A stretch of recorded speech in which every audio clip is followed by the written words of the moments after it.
Morning, જય શ્રી સ્વામિનારાયણ।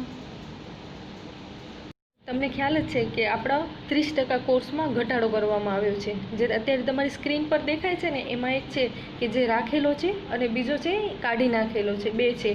તો આપણે અમુક ટોપિક છે એ જ કરવાના છે અને એ જ આપણે વ્યવસ્થિત કરવાના છે અને તમારી રિટર્નમાં એક્ઝામ પણ લેવાની છે।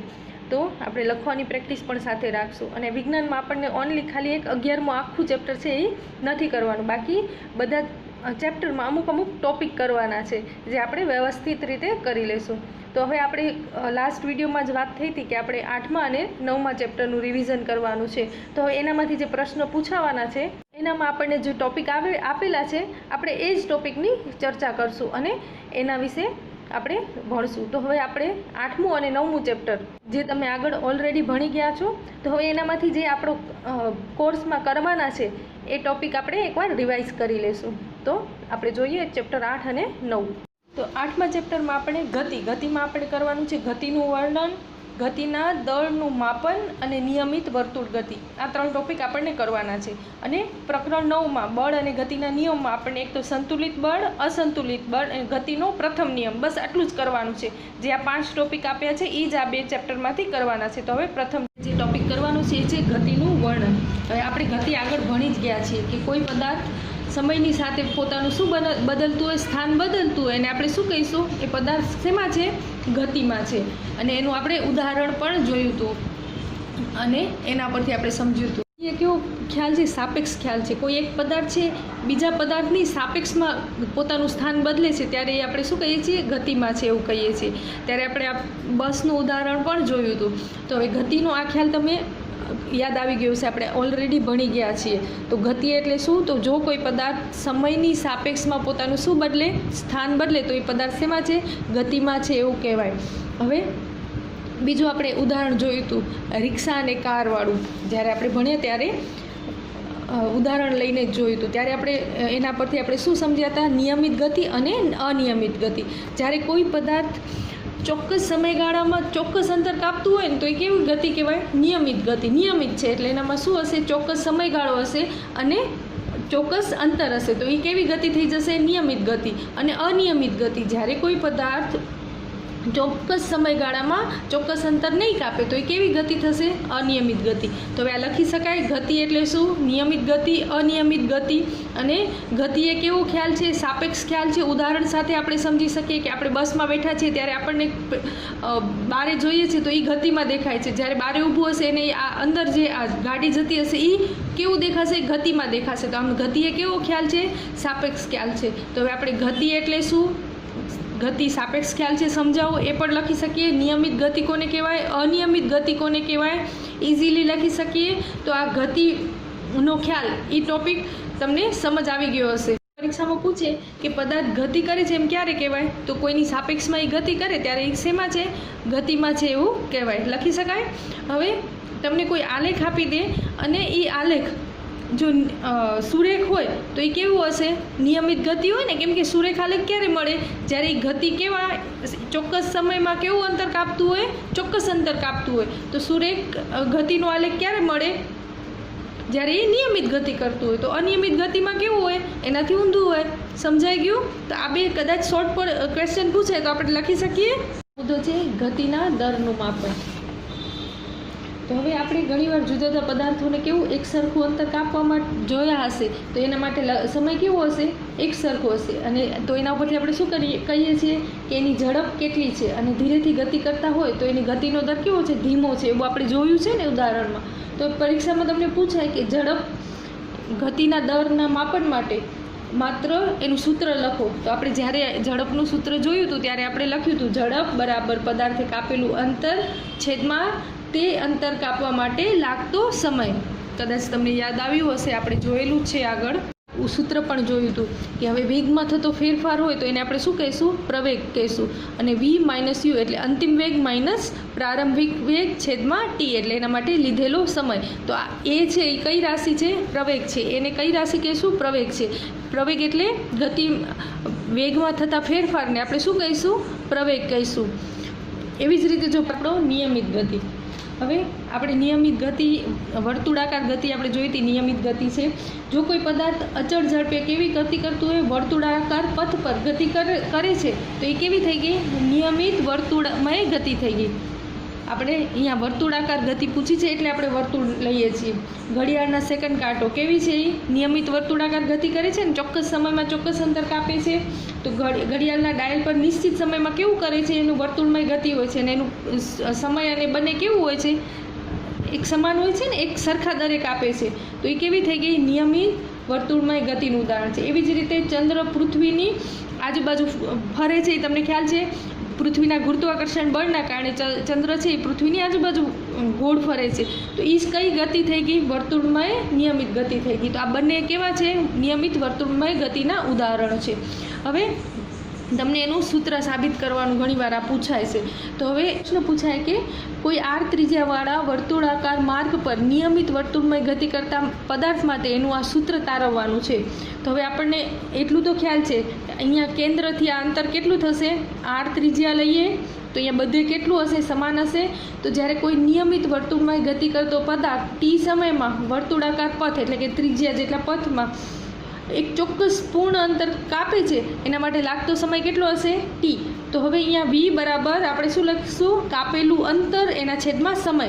હવે કાપેલું અંતર એટલે આ આખું આનો પરિઘ થાય. અને પરિઘનું સૂત્ર આપણને ખબર છે શું છે? 2πr.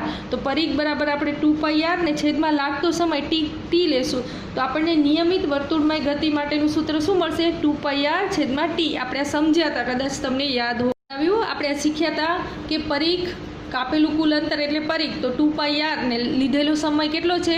ટી. તો આપણને કેટલું મળશે? 2πr છેદમાં ટી. નિયમિત વર્તુળાકાર ગતિ માટેનું હશે કે નિયમિત વર્તુળાકાર ગતિ માટે આ એનો શું થાય? પરિઘ થાય. તો પરિઘનું સૂત્ર શું છે? 2πr અને લીધેલો સમય કેટલો છે? ટી. તો 2πr છેદમાં ટી.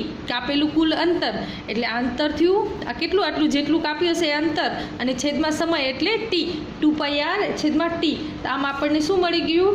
નિયમિત વર્તુળમય ગતિ કરતા પદાર્થની રેખીય ઝડપ શોધવાનું સૂત્ર મળ્યું. તો આ સૂત્ર કદાચ પરીક્ષામાં પૂછાય તો આપણે ઇઝીલી લખી શકીએ. આપણને ખ્યાલ હોય કે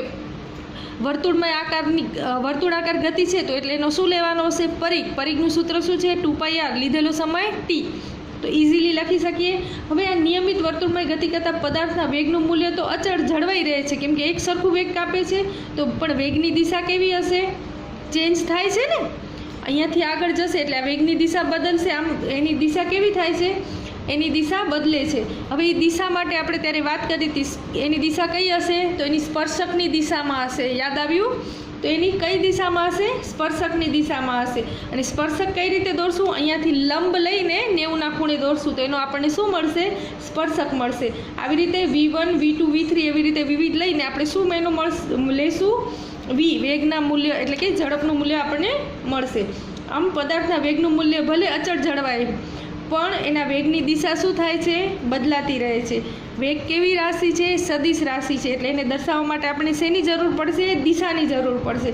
એટલે આ નિયમિત વર્તુળાકાર ગતિ ભલે હોય, એનું મૂલ્ય એક સરખું આવે છે, પણ એની દિશા શું થાય છે? ચેન્જ રહે છે. દિશા બદલે છે ને, સ્પર્શકની દિશા બદલે છે એટલે એને વેગની દિશા પણ બદલે છે. આવી જ રીતે તમે એક ઉદાહરણ ત્યારે આપણે જોયું હતું કે એક પથ્થર લઈને ગોળ ફરાવશે એના ઉદાહરણથી, પણ એને છોડશે તો એની દિશા કઈ હશે? એના સ્પર્શકની દિશા તરફ હશે. છે કે શું ચંદ્રની ગતિ નિયમિત વર્તુળાકાર ગતિ છે? તો હા છે. ખરા ખોટામાં કેમાં? પછી ઘડિયાળની ગતિ છે નિયમિત વર્તુળાકાર ગતિ છે? તો હા છે. પ્રકરણ 9માં આપણને સંતુલિત બળ અને અસંતુલિત બળ અને ગતિનો પ્રથમ નિયમ, બસ આટલું જ કરવાનું છે. તો આ બંને આપણે આગળ એકવાર શીખી ગયા છીએ. એકવાર રિવિઝન કરી લઈએ. મે બી તમને યાદ જ હશે બધું.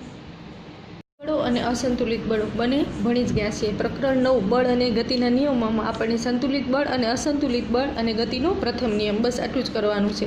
તો હવે સંતુલિત બળ જ્યારે આપણે જોયું હતું તમને યાદ જ હશે, જ્યારે અહીંયા તમને ઉદાહરણ પણ જોયું હતું કે લાકડાના બ્લોક છે એને બંને સાઈડથી ખેંચવામાં આવે છે.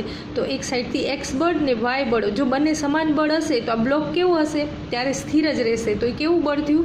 સંતુલિત. પણ જ્યારે અસંતુલિત બળ લાગશે, એક સાઈડથી વધારે હશે અને બીજી સાઈડથી કેવું હશે?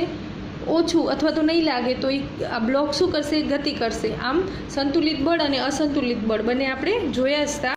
જો જે અલગ અલગ મૂલ્યના હશે અને પરસ્પર પાછા કેવા હશે, બંને વિરુદ્ધ દિશામાં હશે, તો બ્લોક છે એ શું કરશે, ખસશે. મતલબ કે બ્લોક જે બાજુ વધારે મૂલ્યનું બળ લાગતું હશે એની દિશામાં શું કરશે, ગતિ કરવાની શરૂઆત કરશે. અને બળ કઈ દિશામાં ગતિ કરશે, કે જે સાઈડથી બળ વધારે લાગતું હશે. આ ક્યારે કરશે, જ્યારે અસંતુલિત બળ લાગશે ત્યારે.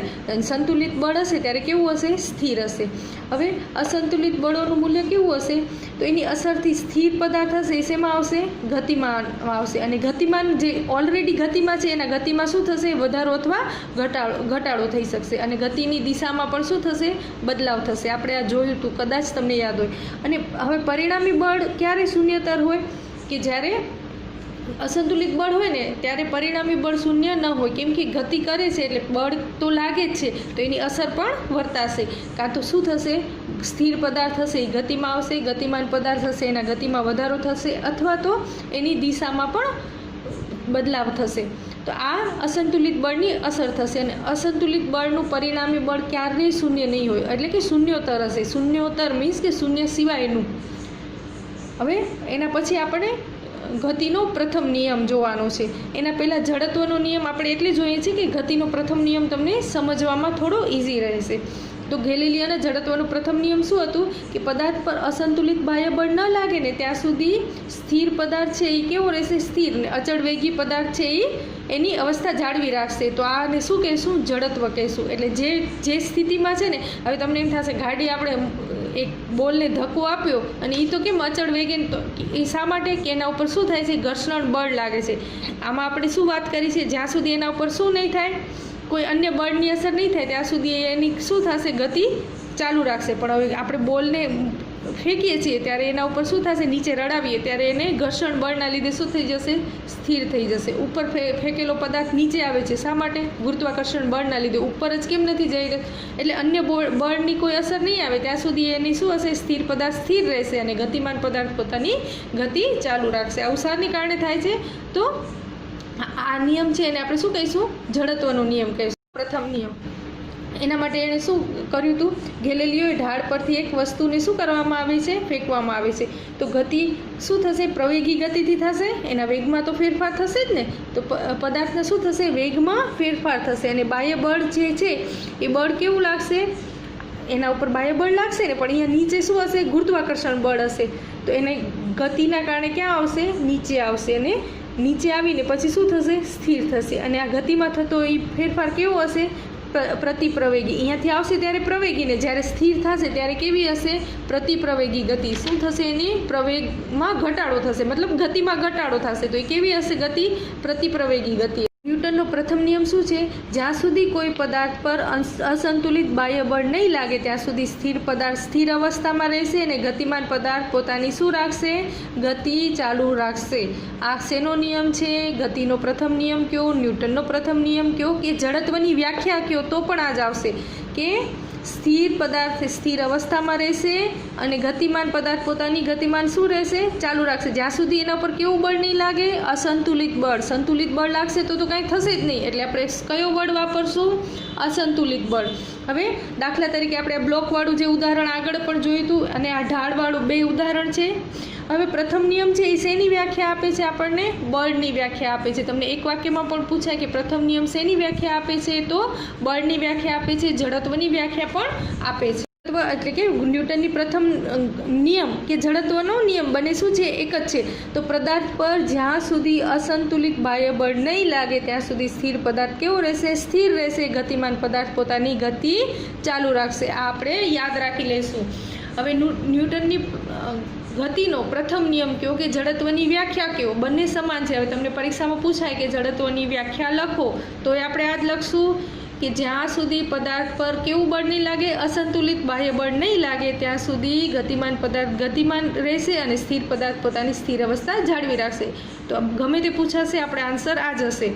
તો હવે જડત્વ હવે એમાં ફેરફાર કઈ રીતે થશે, તો સ્થિર સ્થિતિનું જડત્વ હોય એટલે સ્થિર પદાર્થ છે એ સ્થિર રહે અને પછી એના પર બાહ્ય બળ લાગે તો શું થશે, ગતિમાં આવશે. હવે ગતિનું જડત્વ, હવે ગતિ છે, ગતિમાં કોઈ એક પદાર્થ છે એના ઉપર અસંતુલિત બળ બાહ્ય બળ લાગે તો શું થશે, કાં તો એ સ્થિર થઈ જશે ને કાં તો એની ગતિમાં શું થશે, ફેરફાર થશે, મીન્સ કે વધારો થશે. હવે દિશાનું જડત્વ, હવે ઘણીવાર ગતિમાં પદાર્થ જતો હોય અને એના ઉપર બાહ્ય બળ લાગે તો શું થઈ જશે, એની દિશામાં ફેરફાર થશે, એટલે કે એની દિશા બદલાઈ જશે. તો આ 3 જડત્વની અસરથી આ 3 ફેરફાર થશે: સ્થિર અવસ્થાનું જડત્વ, ગતિનું જડત્વ અને દિશાનું જડત્વ. તમે ત્રણેય સમજી ગયા હશો અને ઇઝીલી લખી શકશો. ઉદાહરણ પણ ઘણીવાર એક વાક્યમાં પૂછાય છે કે બસમાં અચાનક ચાલુ બસમાં અચાનક આપણે શું પાછળની તરફ બ્રેક લાગી તો પાછળ નમીએ છીએ, તો આ શાના કારણે થાય છે, તો સ્થિર જડત્વના કારણે. એક વાક્યમાં કે ખાલી જગ્યામાં ખરા ખોટામાં ગમે તેમાં પૂછાય, પણ હવે આપણને જડત્વ શું છે ને એની અસર સમજાઈ ગઈ હોય તો આપણે ગમે તે રીતે પૂછાય આપણે એનો જવાબ આસાનીથી લખી શકશું. તો બસ આટલા ટોપિક આપણને આ 2 ચેપ્ટરમાંથી કરવાના છે જે તમે ઇઝીલી કરી શકશો. આપણે યાદ રાખશું કે આપણને લિમિટેડ ટોપિક જ કરવાના છે અને જે તમારી સ્ક્રીન પર દેખાય છે ને હું અલગથી એનો પિક્ચર પણ મૂક્યો છે, તો તમે એ જ ટોપિક પ્રોપરલી કરશો. નેક્સ્ટ વિડીયોમાં પાછા મળીશું. ત્યાં સુધી જય શ્રી સ્વામિનારાયણ.